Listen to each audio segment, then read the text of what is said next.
Will the announcement and upcoming release of the Apple Vision Pro usher in the age of artificial experience, or what many would call extended reality, virtual reality, any of those mixes? That's a question on a lot of people's minds right now with a lot of strong opinions. And I'm going to share my take on what I think based on a number of different factors today. But before I get into that, I would not be doing myself justice if I didn't encourage you. If you like content like this and other content I create, I'd highly encourage you to subscribe as I continue living life at the intersection of business, technology, and human experience. So without further ado, if you have not heard, which maybe you're not into tech, but if you're not, I don't know why you'd be watching my stuff anyway, but maybe you didn't know, last week, Apple announced that its upcoming release of what's being called the Apple Vision Pro, which is their step into the hardware space. And to be quite honest, as you look at some of the feedback and some of the accounts of what happened, it was met with mixed reviews, kind of a wah. People were feeling pretty good about it, excited as they were seeing what it is, a little impressed with the technology. And then, as Yahoo highlights, there was a collective groan as they actually announced the price, which I'm going to share my opinion on that groan and where people reacted. But I want to talk about what is the big deal with this, because I'm seeing perspectives on two far ends of the spectrum. One being, this is the game changer as it relates to the XR space. This is going to dramatically change the landscape of everything. And then on the other end, I would say I hear I don't understand what the big deal is. Some people have a negative reaction to it. So I want to get into what my reaction is on this one and share a little bit of the why behind it, hopefully give some additional context to where that's coming from. So let me start with this. All right. So out of the gate, mine, like many things, is in the middle. I tend to find myself in the middle, and that's not fence sitting. I just don't tend to end up on either end of the extremes on this. I will share that I am excited and concerned at the same time. Now, you're going to hear some of my concerns, or maybe less related to the device itself and Apple getting into it, but more a statement of where we are as a society, what this means for us, and things like that. So again, there's a part of me that's extremely excited about this. There's a part of me that's a little bit trepid about where we're going and what this means for us. Now, let me just say this though. It is, in my opinion, a phenomenal piece of hardware. If you have not checked out, and by the way, I'm going to share links to all the things that I share in here. So if you want to take a deeper look at it, I will put links in the description. You can check that out below, and make sure you hit the notification bell and subscribe while you're there. Anyway, I mean, why not? You're already down there. But if you have not checked this thing out, it is a marvel of technology. Honestly, when you really think about what it has, it's integrated OS. I'm just kind of toying around here with it, but you got 4K screens on each eye, the optical trackers for hand tracking. Some of the things they built into this are impressive. The ability to have input, right? Series controlling a lot of this. If you haven't played with some of the devices before, their hand tracking wasn't always great. I think we're going to see some massive improvements here. The amount of sensors, the dual chips, they actually have a MacBook chip in this thing. So from a performance standpoint, this thing is a powerhouse. So when you actually think about what we're talking about here, this is going to be a really impressive piece of hardware, to say the least. And so for that reason, I would say from a technology standpoint, I think this is pretty cool. I think there's a lot to say about what this is bringing to it, and it definitely stands out in the market. So that, excited about that. I also have been waiting for a very long time for the integration of VR and AR hardware. I think that's always been a real hang-up for folks is, do you have an AR device, a VR device? Do you need both? And I've just been waiting for those to start to merge, which Apple isn't the first one to bring them together. But I think them stepping in is really saying a lot about things. And I think the ability or the need to have multiple devices is quickly vaporizing. And that's something that has had to be there for us to, I think, see this move forward. So simple things, but there's a lot of really cool stuff on the technical end. If you didn't look at the premiere video of some of this stuff, there's even a lens that actually shows what your eyes look like behind this thing. So if you're wondering, if you're not familiar with it, AR glasses, typically you can see right in and you can see your eyes because it's layering on top. VR, you really have no visibility into this. But what they've actually brilliantly done is built a screen on the outside that can actually show what's on the inside so that people on the outside can not only see you, but you can see out with the external cameras type of thing. So really well engineered. I'm really impressed with the hardware that's in there. And I think what's exciting about where we're going with this, which I'll get to in a little bit, is we're going to actually be able to begin rethinking the possibilities of human experience. And I think that's what we're seeing with where this technology is going, is some of the things that we think about when we think, well, this is what it means, to be able to do this, and it has to be done in this way to have that experience. XR technology is now allowing us to challenge that and go, well, who says we actually have to execute it that way? And just to give an example of this, it has nothing to do with Apple Vision Pro, but when I say rethink human experience, just an example. So I have a couple devices at home, not the Apple Vision Pro. So if this is the video you're looking for to see what it looks like, I don't have that. But I do have some VR devices. And with 7 kids, I can tell you right now, going to the grocery store is like planning a trip to Disney. So a lot of human experiences that many people would take for granted, for me and my wife, it's just a different thing. But one of the things that I love being able to do is I'm able to collaboratively go with my kids to different places that in some cases wouldn't actually be physically possible. So my kids and I have gone back in history and viewed historical places in the world at that time. There are people out there who have designed some of these environments that are actually set up like they were in ancient times with actual, things going on there. And so I've actually been able to take my kids to these locations in that time period. That is not something that I would be able to do. And I can tell you from an immersive standpoint, it is vastly better than if I were to just watch a video of it. And not saying watching a video is bad, but I'm telling you, it is different when you're fully immersed in that and the ability to do that collaboratively. So this is, to me, one of the really exciting parts about this is some of the things that we've said, well, this is just a limitation on what we're able to do. Those limitations are getting blown wide open. And so when I talk about my excitement about where this is going, not only in Apple's investment in the hardware and them taking a step into this and what they're bringing, along with some of the other companies doing exciting things, but also what it means for the limitations we often just have to deal with around our human experience and how this can actually rethink that. Now, that said, here's where the concerns I have on this start to play in. I don't think we fully understand human experience very well. I'm not saying we don't at all, but I would say I don't think we get it all that well. And so now we're stepping into the age of what I'm calling artificial experience, which may be the first time you're hearing that term. It's the first time I've heard that term, but it's because I came up with it. Now, I'm not going to claim that I'm the only one who said it, but that's how I actually look at XR technology. Is we're talking about artificial experience.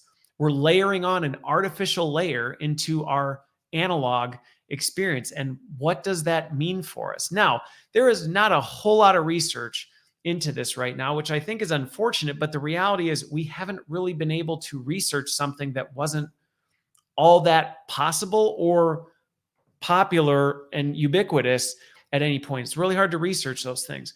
So unfortunately, one of the concerns I have is as we step into this age of artificial experience, what kind of damage are we going to do as we learn our lessons the hard way without really knowing what we're stepping into? So to me, the conversation you hear about this from my end is going to be very similar to the perspective I bring from a AI standpoint, which is I think there is so much potential with artificial experience. I think there are so many things we are going to be able to do, access we're going to be able to give people. And I think there is so much risks that we may not even realize is a risk at this point. And so with that, it is very similar. The feelings I'm having right now on AI are very similar to what I'm having on AE, artificial experience, right now. Let me just tell you right now, though, this is way too big of a topic for me to cover in just this.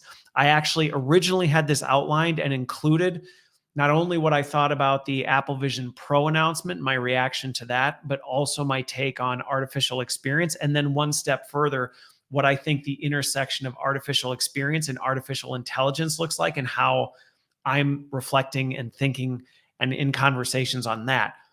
Way too much. This video would be way too long. Nobody would pay attention to it because there would just be too much to throw at people all at once. So I am going to do my best to stick strictly to the Apple Vision Pro and the reaction to that, what my take is on the different takes and responses that we're seeing from folks.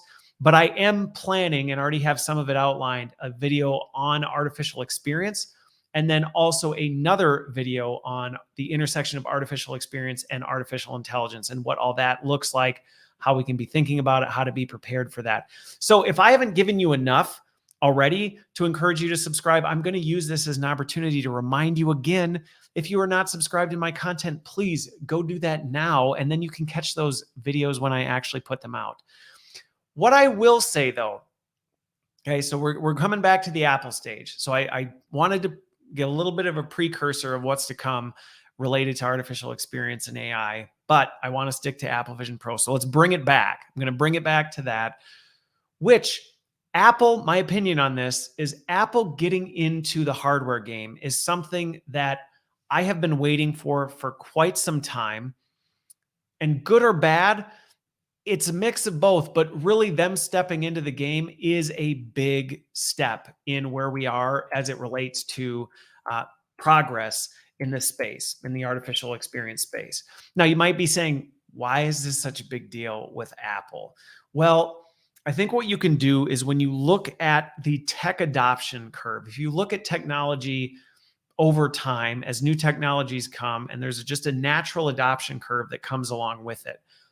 Apple actually stepping in, in my opinion, in a big way. They're not just lightly treading into this space. I know for a while people were going, are they going to come out with AR glasses, or what are they doing? And they've been really quite quiet in the space.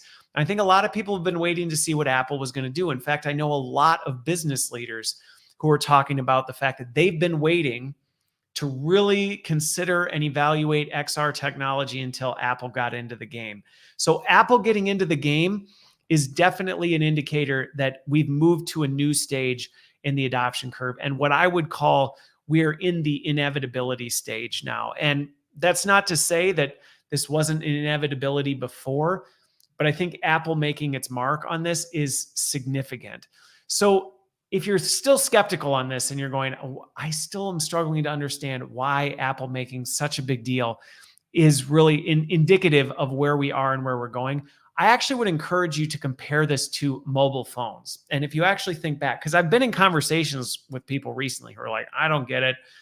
What's the big deal? It's kind of a weird device. Why is everybody so up in arms about Apple getting into it? And if you really look back at the mobile game, mobile phones, they were around in the 1980s. For those of you who weren't around during this time, they were in the 90s. There was really kind of this steady progress along mobile phones, but it was pretty relatively stagnant, in my opinion, as I remember this. You could make calls, and there was texting. Then we started getting into the data age where we actually were internet connected, and BlackBerry really revolutionized this in the early 2000s. But probably one of the most monumental steps that, in my opinion, really accelerated the mobile phone game was the 2007 release of the Apple iPhone. And granted, if you're not an Apple fan, you may have different opinions on that. But I think even if those I know who are not Apple fans would agree that Apple getting into the mobile device market and really setting a tone similar to what I would say with the Apple Vision Pro. They didn't come in with just yet another device like everyone else had. What they brought to the table is significantly different and unique in a way that I think is going to grab people's attention and accelerate this in a different way. Is it a perfect translatable, oh, this is exactly how it was, so it's going to be exactly like this? If you're looking at this going, I get the connection between mobile phones, I don't know that I quite see it exactly the same. I'm not suggesting it is identical, but what I do think is if you look at the mobile phone technology advancement, it's a similar pathway. And I think Apple getting into it is very similar. Now, you may be saying, okay, but let's compare this to the history of like AR and VR, XR technology. You look at this, there's a lot of conversations around this right now on this being a new thing. Oh, XR technology is new. It's still questionable. Are we really going to be able to go there? This is not new. Artificial experience, XR, has been around for quite some time. Now, you may look at some of these examples and go, I don't know that I would really count that as VR, but this is how innovation happens. This is how things happen. They step their way forward. And so as we look at this, going back even to the early days, this has been around for a while and we've been seeing this grow. I actually remember the 1995. Anybody else? The Virtual Boy? I love the Virtual Boy, even though it was a little quirky and I did get motion sickness from the thing. But again, going back to this isn't new, but if you look at really how it's started to advance and progress, it really was the 2012, 14, 15. That's where I've seen it really take some significant steps. And that's where I wouldn't say Apple Vision Pro is just this complete divergence into new territory so much as we're now getting into that stage. If you look at that timeline, we've gone from little iterative steps, some big advancements, but real still very sector specific, to now this is starting to step into mainstream stages. And I think this is something that, again, is going to continue to accelerate. And I think Apple making a stand, making a statement, and coming to the market strong with this is a big statement on this. Now, I do want to address the price piece, because even going back to that original article, let me pull this up here. I mean, literally, if you watch some of the videos on this, there were audible groans when people heard the price on this, which I actually found really interesting that people groaned about it. Because when I saw the price, I mean, no, if you're comparing it to a Quest 2 or something like that, then yeah, I can understand the groan. You're going $299, $3,500. What is that? To me, as I looked at the specs, I'd actually done research into what this device actually had.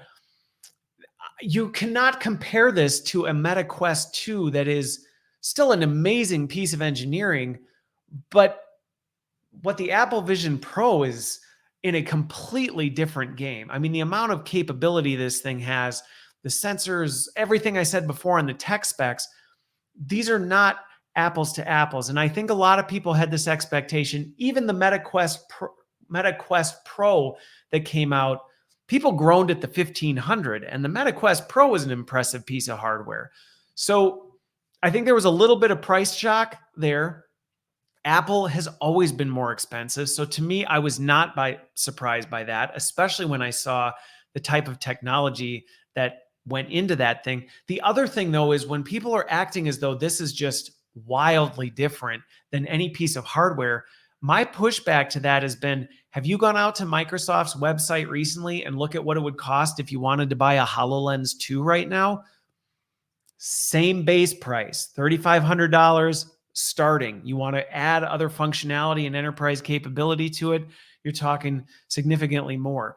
So the attitude that Apple's pricing is just outrageous and that's going to be what stops organizations, or that's going to just be a deal killer for them, I actually vehemently disagree with that. I do agree it is certainly more expensive than a consumer device, something that everybody would pick up, or a toy.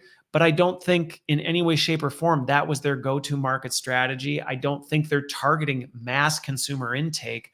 I look at what the Apple Vision Pro can do, and I look at that and say, this is an actual designed to be a device replacement. Like, this thing is built to replace your MacBook type of thing in ways that your MacBook can't even compete type of a thing. So in that sense, when you actually look at the pricing, I was actually surprised and disappointed by people's reaction of thinking $3,500 was such an outrageous investment. Now, if you're thinking of, hey, I just wanted to pick one up to play around with, well, yeah, then $3,500 probably isn't an appropriate price, but that's not who they're targeting nor what they should be doing. The other thing that I would say is, going back to some of my earlier comments about where we are in the hardware space and the maturity curve, it's very easy to have nostalgia or even just forget. We're in the age of the disposable PC where you can pick up a brand new computer at Best Buy for a couple $100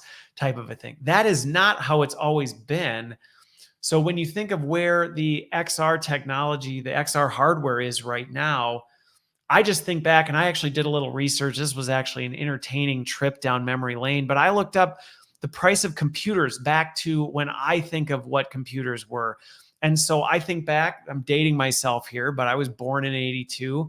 I remember the Commodore 64, and the more notable, like Apple, when it came out in 83, it was 10 grand at the time. So now granted, different times, but even as I think about this, one of the ones that I was thinking about, one that I had a lot of memory of, was Gateway. If you're from that era, you probably remember everybody buying Gateways, and it was a big deal to have a Gateway. But even here, back in the mid 90s, when really consumer electronics were becoming more in the home type of a thing, if you look at the Gateway laptop, the Solo 2000, I specifically remember this device, it was $3,500 at the time, which the inflated price of that now would be almost six. So I get right now the reaction when we think about technology is, we can buy a new device, a mobile device for $1,000. We can buy a new computer for a few $100, maybe a high-end MacBook for $3,000 type of a thing. So it may seem outrageous to spend that kind of money on a XR device that in your mind may be limited use case, nothing more than a toy. But we've got to remember, this device is not a toy. And where we are in the maturity curve, I think it's very competitively priced. And then on top of it, you got to think about the fact that this is still early on. So I think we've got a lot of things going here. And to me, I, again, was just very surprised by the negative reaction towards the price. I thought it was really right in line with what I was expecting from that. Now, the last thing I want to respond to is a lot of the reactions I see from people, and even in conversations. I obviously was talking with folks about its release last week, and one of the common responses was, nobody's going to wear that all day. They look at it, I don't want this big thing on my face, and it's ridiculous type of a thing. One of the things, though, is I don't know. First of all, two things. I'm going to say two things on that.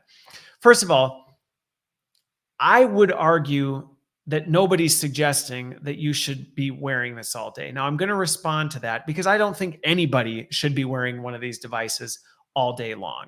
I don't think that, and I'm a big fan of the technology. I don't think you should be doing that, nor does anyone I know who's actually in the space. So I think that's a silly point. But also, a lot of the pushback I see towards XR technology is coming from people who have little to no experience with it. And so when I hear people go, oh, I would never use that type of a thing for any sort of extended period of time, one of my follow-up questions is, how much experience do you have with XR technology? And a vast majority of the time, the response is, well, I've never, or maybe I tried it once type of a thing. I don't really think you can have a strong opinion about it not being something that's going to be effective until you've actually spent some time in there.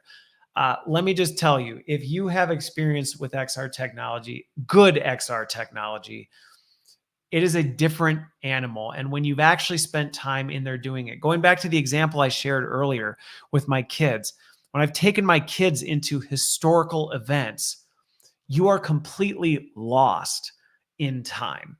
And so to say, well, I would never do this, I would actually challenge that and say, until you've really spent time in a quality experience. I'm not talking about your neighbor kid convinces you to go on the roller coaster and you almost puke type of a thing. I'm talking about a meaningful experience for you that actually draws you in and is well architected.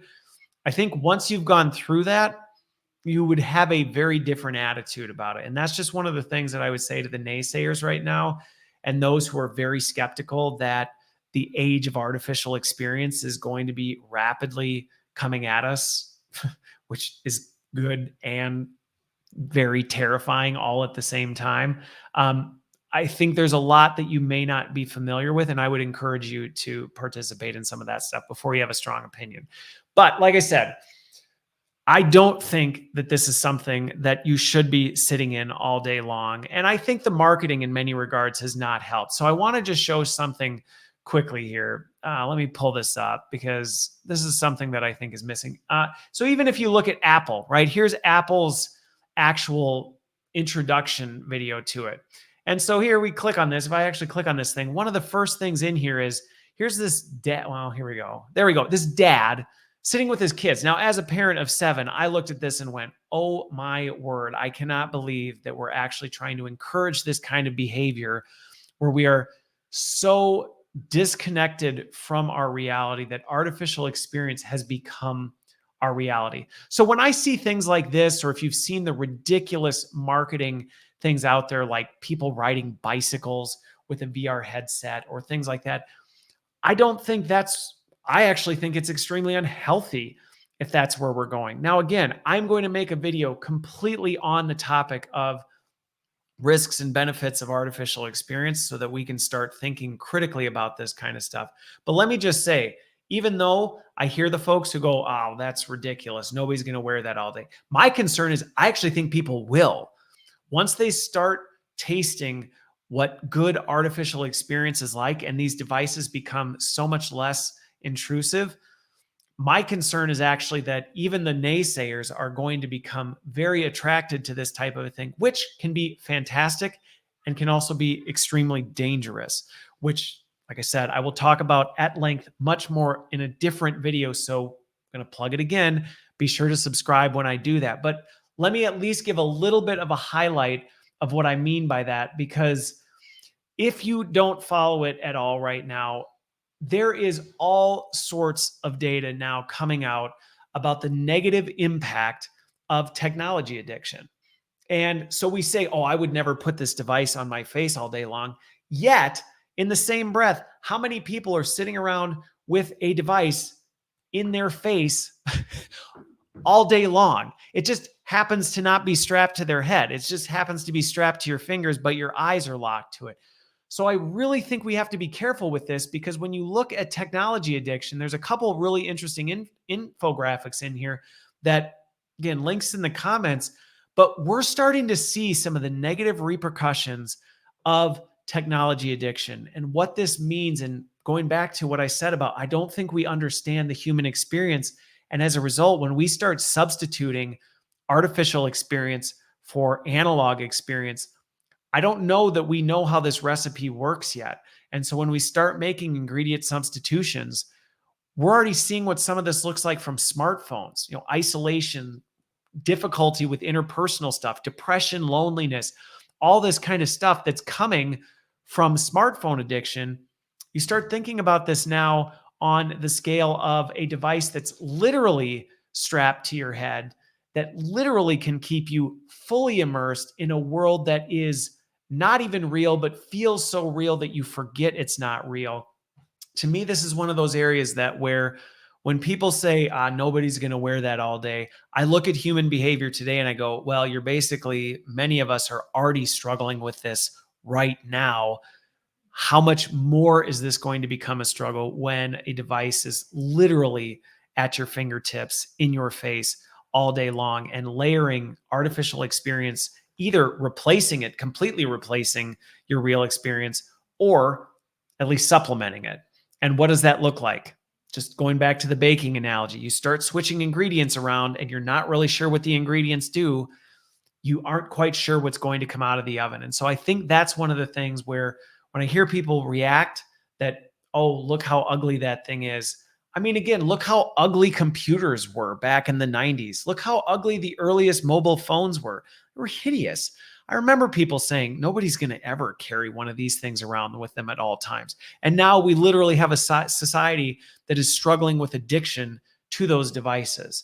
And so, yes, you may look at the exact current state we're in with XR technology. It may look a little bit goofy. If you haven't had experience, you may struggle to wrap your head around. I don't understand how that could be addictive.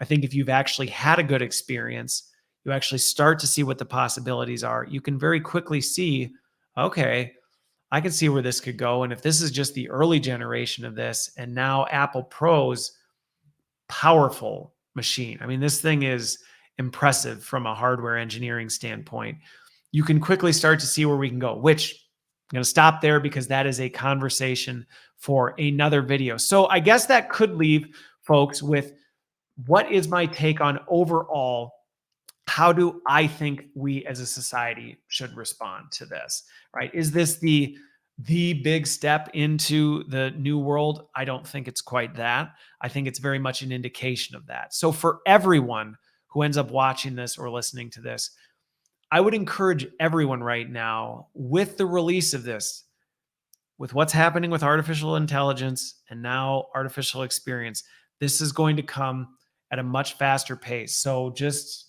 real quick, flipping back to this, if you look at this timeline of going all the way back to the 1800s, where they first invented the stereoscope, and kind of how we've lagged along. It's taken, you're seeing, 10, 15 years in between some of these major milestones. And then all of a sudden we start creeping into the 2000s, and suddenly the lines are getting closer and closer and closer and closer together.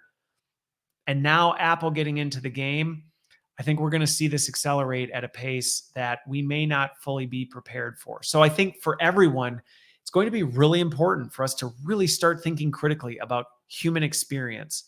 We are reaching a point where reality and artificial reality are going to become indistinguishable.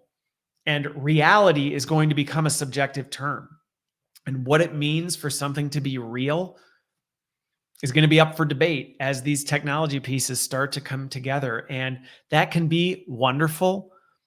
It could be completely neutral. It could be an utter catastrophe. And I think that's where everyone right now needs to be thinking about, what does this actually look like for me as an individual, for us as a society to actually think about the human experience and what that means, and where is it okay to substitute, and when does it make sense to substitute, and where is that actually driving things forward in a positive way, and where is that dehumanizing us in ways that is going to be unhealthy for us as individuals and society as a whole. So I think that is a thought experiment that I would encourage everyone to spend time in. It's a place I'm spending a lot of time right now thinking and talking with others about as we move forward. And I think everyone would be wise to spend some time there.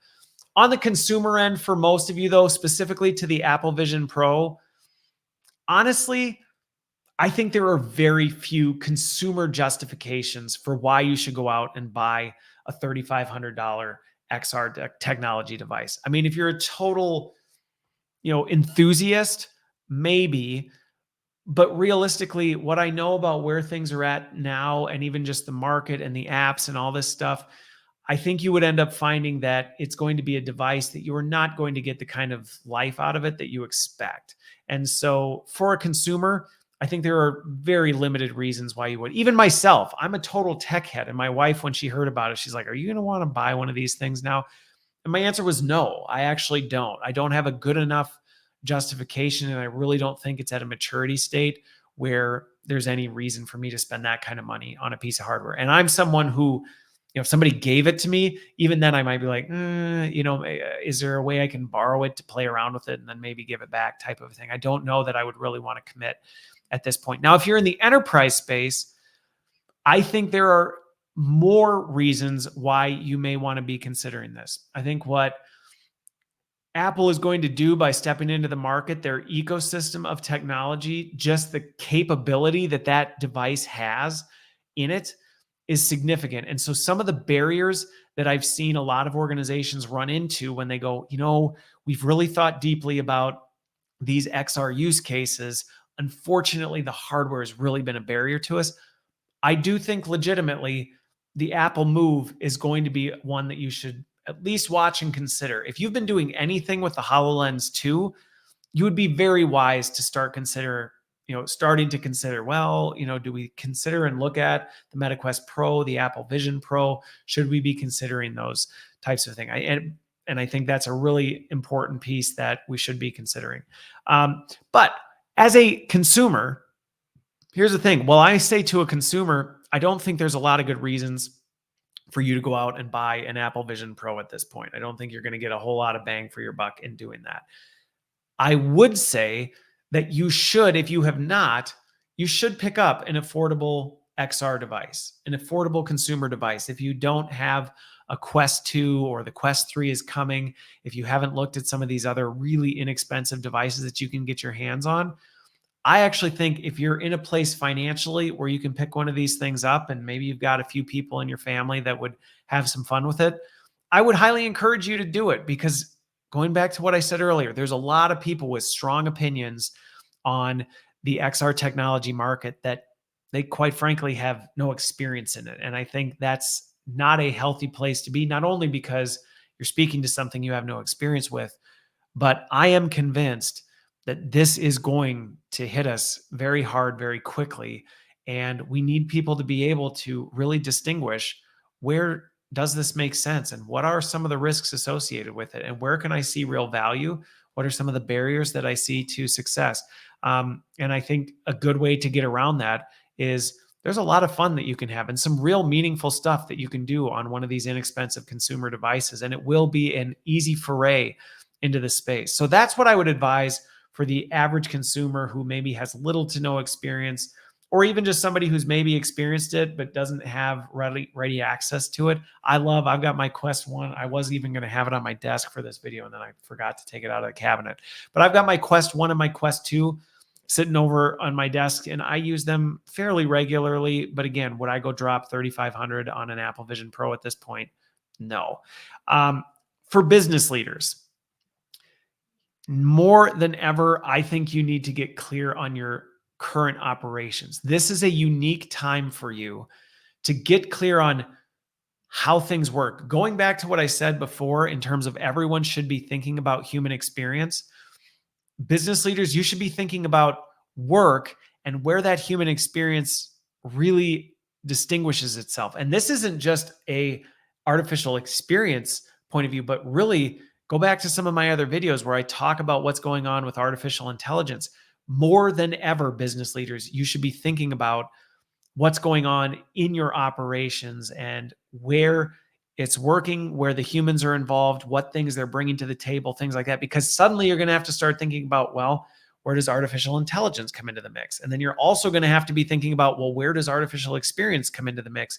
And going back to my baking analogy, if you don't know how to bake the cake with the ingredients that you have, you are certainly not going to effectively be able to substitute ingredients without a recipe for disaster. And so that's one of the things that right now, use this time while we're in this transition stage to get crystal clear on this. And this is something I talk to a lot of business leaders about because they're debating, do we go all in on artificial intelligence or artificial experience? And my response is, are you even clear on what you're doing today? Because if you're not, maybe be familiarizing yourself, but you should not be investing your time and energy in these substitutions when you aren't even sure what your raw ingredients need to be. So you don't want to substitute until you really know what you're doing. But in the meantime, as you're doing that, what I would encourage you to do is be spending a lot of time intentionally looking at, where are there opportunities where simulating or augmenting analog experience with digital technology could really be making a difference. And I think this is a really important thing to do. And you may think this is a whole lot to take in just off the launch of the Apple Vision Pro. But as I've said throughout this video, Apple Vision Pro coming to the market, yes, it's a big indication of things, but it's a big indication of things far bigger than the technology or the piece of hardware itself. So lots of exciting stuff happening right now, lots of risk associated with all this. And so if anything, as you continue navigating this new world, be sure you're thinking critically, and hopefully you found this helpful in as you navigate what's